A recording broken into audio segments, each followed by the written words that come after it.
All right, guys, our situation is the bases loaded and a base hit to center field. We need to know how to align our defense to make sure that we can get an out. With a guy on third base and a base hit already into the outfield, we know that he is going to score automatically. So we're going to go ahead and take him out of the equation.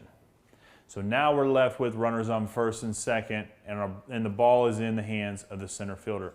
Sam, take us through this play and let us know what we need to do to make sure we can get an out.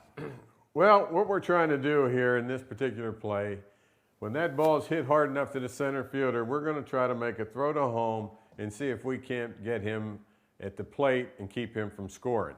In the meantime, this guy's going to be rounding second base, deciding whether he can make it to third base or not. All depends on speed of the runners and the accuracy and strength of the outfielder's arms. But if the ball's hit straight to the center fielder, right fielder's going to go just in case the ball gets by him and he can retrieve the ball. The left fielder comes in this area here just in case the ball comes to third base, and then he becomes a retriever right in here to get that ball. Forget this line right here. We're talking about straight throw to home plate. Second baseman goes to the bag. The first baseman is the cutoff. We probably need to talk about that. With a man on second base and a base hit to left field, it's our third baseman is the cutoff and relay guy. Anything to center and right, the first baseman becomes the cutoff and relay guy. So the first baseman moves in to be the cutoff play at this play to throw to the plate.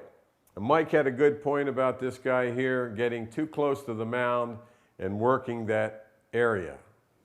Right, if the cutoff man gets too close behind the pitcher's mound, he receives the ball and goes to make a play at the plate, he's going to end up possibly stepping on top of the back of the mound, which is going to elevate his shoulders.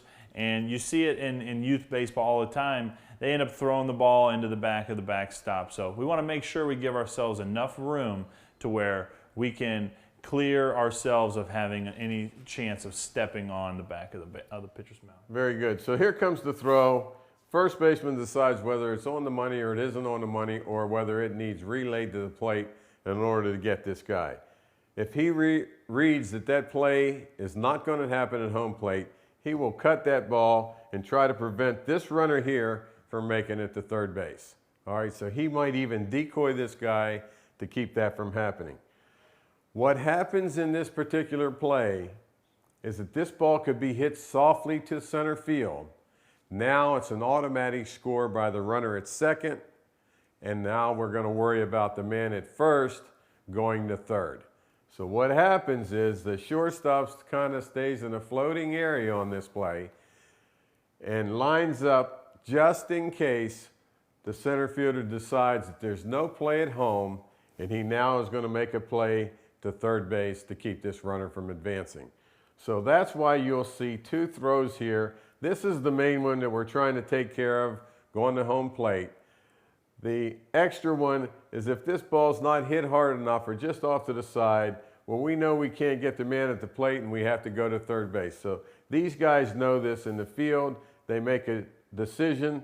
At that point, the pitcher, if he thinks it's going to go home, comes in this area here, then realizes there's going to be no play, and he advances behind third base to be the backup guy. That's why you see him with two errors. He's going to decide, is that play coming to home or is it going to go to third? So he can position himself more in the middle and then make his decision and get there. Again, everyone has a place to be. If we do this right, we can keep our guys in the proper positions.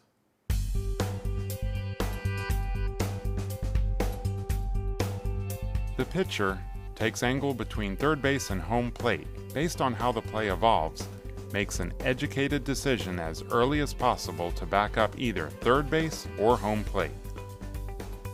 Catcher, protect home plate, direct play to cutoff man if play comes home. First baseman, cutoff man to home plate. If the play goes to third base, hustle back to first base. Second baseman, watch runner touch base, cover second base. Third baseman, cover third base, direct play to cutoff man if throw comes to third base. Shortstop, cutoff man to third base.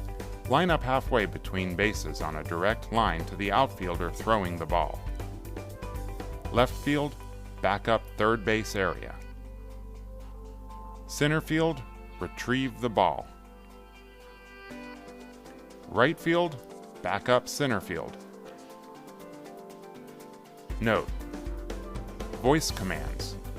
1, 2, 3, 4, cut, and repeat. No verbal command on throw going through. Let's watch the play.